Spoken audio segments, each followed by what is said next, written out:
Chapter 3 How Dorothy Saved the Scarecrow. When Dorothy was left alone, she began to feel hungry, so she went to the cupboard and cut herself some bread, which she spread with butter. She gave some to Toto, and taking a pail from the shelf, she carried it down to the little brook and filled it with clear, sparkling water. Toto ran over to the trees and began to bark at the birds sitting there. Dorothy went to get him and saw such delicious fruit hanging from the branches that she gathered some of it, finding it just what she wanted to help out her breakfast. Then she went back to the house, and having helped herself and Toad to a good drink of cool, clear water, she set about making ready for the journey to the City of Emeralds. Dorothy had only one other dress, but that happened to be clean and was hanging on the peg beside her bed. It was gingham with checks of white and blue, and although the blue was somewhat faded with many washings, it was still a pretty frock. The girl washed herself carefully, dressed herself in the clean gingham, and tied her pink sunbonnet on her head. She took a little basket and filled it with bread from the cupboard, laying a white cloth over the top. Then she looked down at her feet and noticed how old and worn her shoes were. "They surely will never do for a long journey, Toto," she said, and Toto looked up into her face with his little black eyes and wagged his tail to show he knew what she meant. At that moment, Dorothy saw lying on the table the silver shoes that had belonged to the Witch of the East. "I wonder if they will fit me," she said to Toto. "They would be just the thing to take a long walk in, for they could not wear out." She took off her old leather shoes and tried on the silver ones, which fitted her as well as if they had been made for her. Finally, she picked up her basket. "Come along, Toto," she said. "We will go to the City of Emeralds and ask the Great Oz how to get back to Kansas again." She closed the door, locked it, and put the key carefully in the pocket of her dress.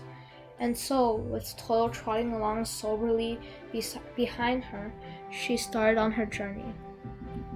There were several roads nearby, but it did not take her long to find the one paved with yellow bricks. Within a short time, she was walking briskly towards the Emerald City, her silver shoes tinkling merrily on the hard yellow roadbed. The sun shone bright and the birds sang sweetly, and Dorothy did not feel nearly so bad as you might think a little girl who had been suddenly whisked away from her own country and set down in the midst of a strange land. She was surprised as she walked along to see how pretty the country was about her. There were neat fences at the sides of the road, painted a dainty blue color, and beyond them were fields of grain and vegetables in abundance. Evidently, the Munchkins were good farmers and able to raise large crops. Once in a while, she would pass a house, and the people came out to look at her and bow low as she went by, for everyone knew she had been the means of destroying the wicked witch and setting them free from bondage. The houses of the Munchkins were odd-looking dwellings, for each was round with a big dome for a roof. All were painted blue, for in this country of the East, blue was the favorite color. Toward evening, when Dorothy was tired with her long walk and began to wonder where she would pass the night, she came to a house rather larger than the rest. On the green lawn before it, many men and women were dancing. 5 little fiddlers played as loudly as possible, and the people were laughing and singing, while a big table nearby was loaded with delicious fruits and nuts, pies and cakes, and many other good things to eat.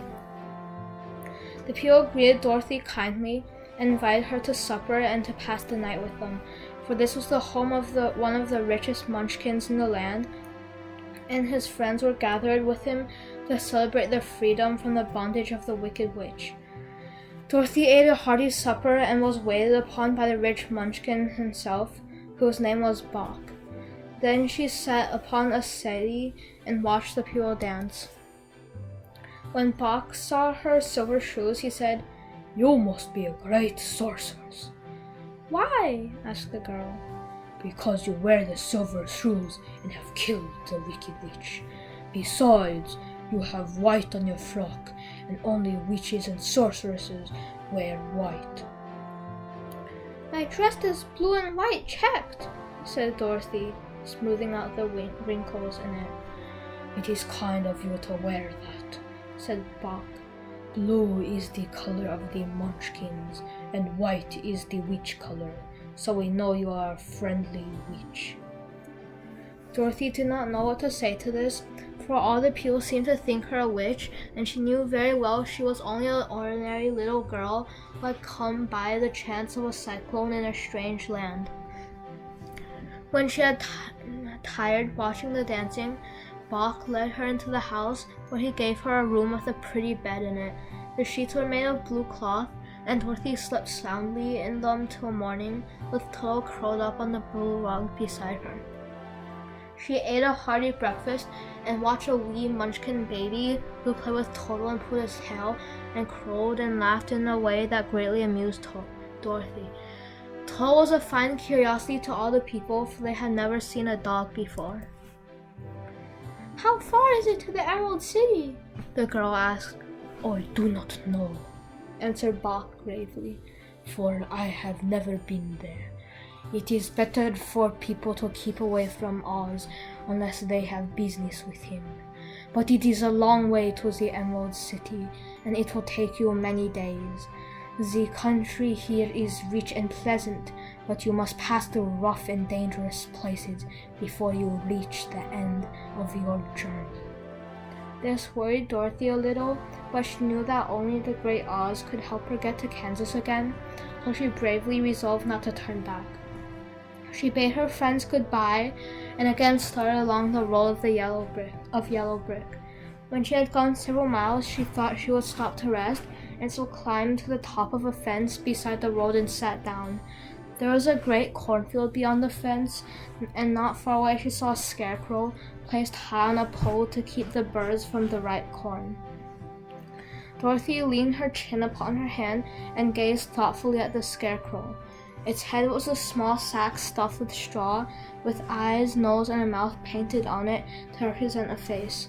An old, pointed blue hat that had belonged to some Munchkin was perched on his head, and the rest of the figure was a blue suit of clothes, worn and faded, which had also been stuffed with straw.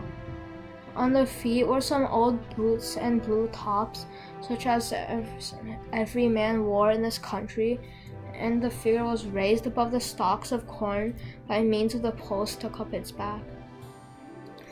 When Dorothy was looking earnestly into the queer, painted face of the scarecrow, she was surprised to see one of the eyes slowly wink at her. She thought she must have been mistaken at first, for none of the scarecrows in Kansas ever wink, but presently the figure nodded its head to her in a friendly way.